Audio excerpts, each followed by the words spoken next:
It was a typical Tuesday night, with rain lashing down outside, and I was home alone. My housemates were all out at a party, and I, as usual, had opted for a quiet evening in. I was curled up on the sofa, wrapped in a blanket, a book in my hand, with an old movie playing on the TV in the background. It was just me and the rhythmic drumming of rain against the windows. I loved nights like these. They made me feel peaceful and cozy. Around 11 o'clock, I heard an unusual sound. At first, I thought it was just the wind or something being blown around. But soon I realized it was a tapping sound, very light, like someone gently knocking on the front door. I checked the time. Who would be visiting so late? My heart started to quicken. I told myself it was probably just the wind, but then the tapping came again, clearer this time. I held my breath, and the TV sound suddenly seemed deafening. I slowly got off the sofa, trying not to make any noise. I crept to the window by the porch, carefully pulling back a corner of the curtain. It was pitch black outside, and the rain was still coming down. I couldn't see anything, only the rain blurring my vision. Just as I was about to drop the curtain, I saw a dark figure standing under the tree in my front yard. He was motionless, like a statue. My stomach lurched. Had he been there the whole time? Was he watching me? I froze, too scared to breathe. The figure suddenly moved, taking one slow step forward, then another, until he was standing in the faint glow of my porch light. He was wearing a hooded sweatshirt, the hood obscuring his face, but I could feel his gaze penetrating the rain, straight to me. I noticed one of his hands wasn't empty. He was holding something that glinted in the light. It wasn't an umbrella or a bag, it looked more like a tool. I was too terrified to even breathe, my legs feeling like lead. I watched him approach step by step, the silent pressure more terrifying than any scream. He stopped at the bottom of my front steps, just standing there, unmoving. I could feel him staring at me, even though I couldn't make out his face. Suddenly, he raised a hand, and in it, to my horror, was a large screwdriver. My heart hammered against my ribs as he began to slowly and rhythmically scrape the tip of the screwdriver against my door. The sound was piercing and sharp, as if it were directly scraping against my eardrums, making my scalp crawl. He scraped it again and again, each scrape accompanied by the faint sound of wood dust falling, as if he wasn't outside, but right next to my ear. I could hear the wood being chipped away, little by little, that feeling of violation making me feel a nausea and fear I'd never experienced before. I stumbled back, collapsing to the floor, my heart threatening to burst out of my chest. Through the peephole, I caught a blurry glimpse of his face. Though half hidden by his hood, I could feel those eyes, cold and malicious, as if he were savoring my terror. I don't know how long I was out, but when I came to, the chilling scraping sound was still coming from the door, louder now with a more frantic rhythm, as if he was trying to pry the door open. I knew I couldn't stay like this. I had to do something. I struggled to my feet, stumbling into the kitchen, grabbing a kitchen knife. I didn't know why I did it, but it was the only thing I could think of to protect myself.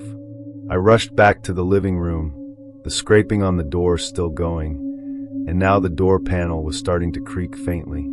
A wave of desperation washed over me as I frantically looked around for any escape route. My eyes landed on the back door. I practically crawled to it, my trembling hands fumbling with the lock, then burst out into the dark, rainy night. I didn't know where I was going, but I knew I had to get out of there. Behind me, I heard a dull thud, as if something had been violently forced open. I ran until I was utterly exhausted. I pounded on my neighbor's door. My neighbor was startled by my appearance, but seeing my disheveled state, let me in. The police arrived quickly and thoroughly searched my house, but found nothing except wet footprints and my front door lock, which had been pried open. They suggested it might have been someone mentally unstable, but my gut told me it was more than that. A few days later, I received a call from the police. They said they'd found a letter in my mailbox.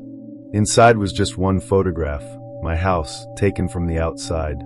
On the back of the photo, one line was scrawled, "Next time I won't knock." From that day on, I've never had a peaceful night's sleep. I always feel like he's still out there, ready to return. I've never spent a night alone in that house again. The shadow of that night will forever hang over me.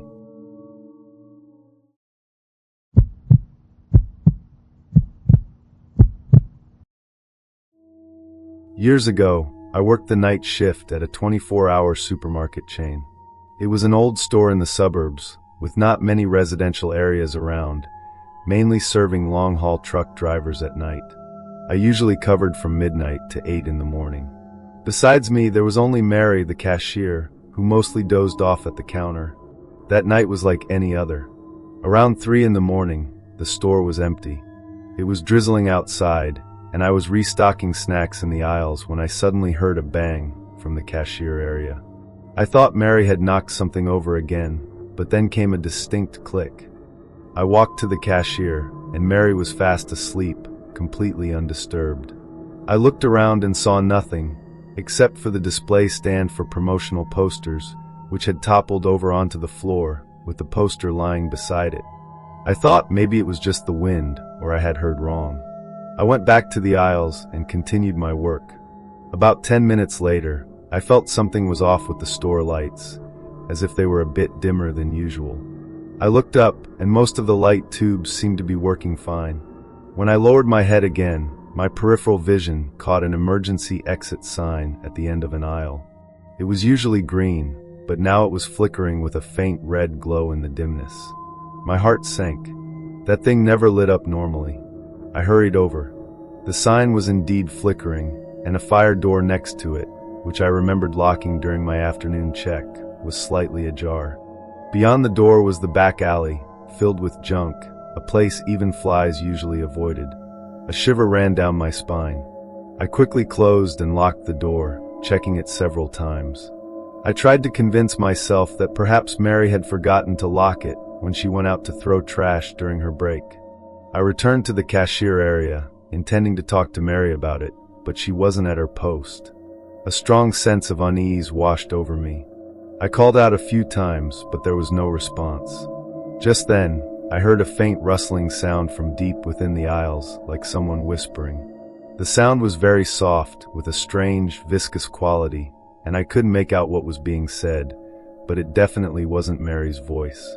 The hairs on my arms stood on end. There shouldn't have been anyone else in the store besides Mary and me. I picked up the walkie-talkie, my palms sweating, and whispered, "Mary? Where are you?"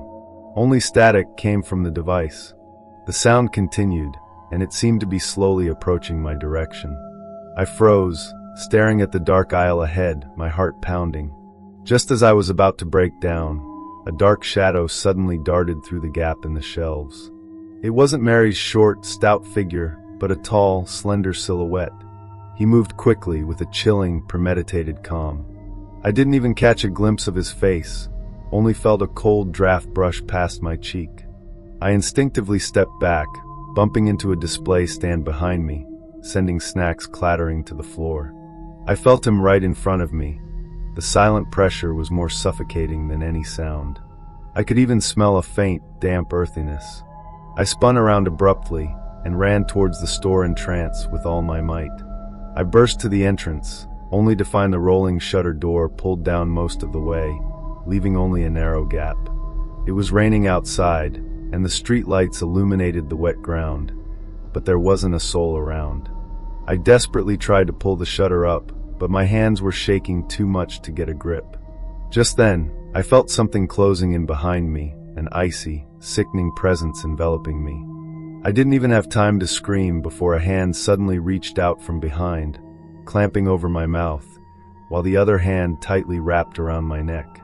I began to struggle, kicking and flailing desperately, but the person's strength was terrifying. I felt my neck being crushed, my breath growing short, and my vision blurring. I didn't know who this person was or what they wanted to do. I just knew I was dying. Just as I was losing consciousness, I suddenly heard police sirens outside.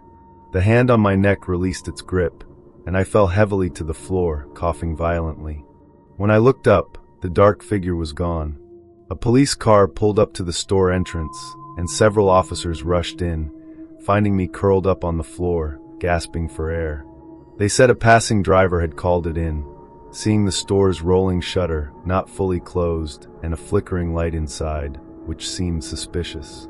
I was taken to the hospital, and besides the marks on my neck and some scrapes, I was physically unharmed. I never went back to that supermarket for the night shift again. Mary was later found in a box in the storage room. She was terrified but otherwise unharmed.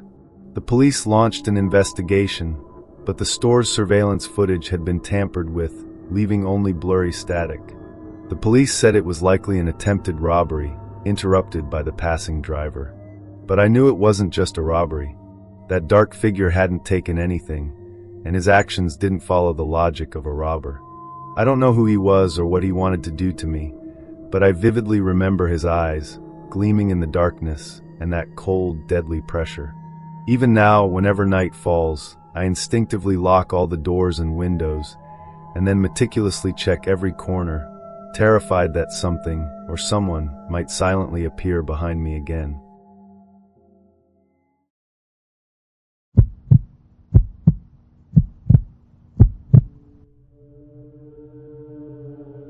Night shifts were usually my salvation. Not because I enjoyed being away from my family, but because the highway at 3 in the morning was an entirely different beast. No traffic, no horns, just the hum of my diesel engine and the low thrum of music on my radio. I'm a truck driver, and I'd been running the Portland to Reno route for 5 years, twice a week. It was a lonely stretch, but that loneliness had always been predictable, comforting. Until that night. I'd left Portland a few hours later than usual that evening. My rig had a minor issue, and by the time it was sorted, it was well past midnight. The sky was inky, darker than usual, and there was a fine, chilling rain falling, accompanied by a stiff breeze. As I merged onto I-5, I was practically the only vehicle on the road. About an hour south of Eugene, I felt a sudden, violent lurch in the rig, and the steering wheel started to fight me. A blowout. I wrestled the truck to the shoulder, pulling over in a desolate stretch with no streetlights. I flipped on my hazard lights and got out to inspect the damage. Sure enough, the rear right tire was flat, and in the beam of my flashlight, I saw a massive steel spike driven deep into the sidewall. I cursed under my breath. Out here, I'd be lucky to even get a cell signal. I pulled out my phone, and just as I suspected, the signal was patchy at best. After several tries, I finally managed to dial roadside assistance. I rattled off my location, my voice tight with urgency, and then waited, my anxiety mounting with every passing second. The rain was picking up, the wind howling, and I pulled my jacket tighter, staring out at the inky black highway. In this isolated area, passing cars were rare enough, let alone a tow truck. About 20 minutes later, a set of headlights appeared in the distance, growing steadily closer. It was an old pickup truck with an orange warning light flashing on its roof. A wave of relief washed over me. As the truck pulled up, 2 figures emerged. They wore dark hoodies, pulled low, almost obscuring their faces. One was tall and bulky, the other shorter and leaner. There were no company logos or uniforms on their clothes, nothing to identify them as legitimate roadside assistants. The taller one held a flashlight, sweeping it across my truck, and asked in a low, raspy voice, "Is this your rig that's broken down?" His voice was gravelly, carrying an unsettling, unidentifiable quality.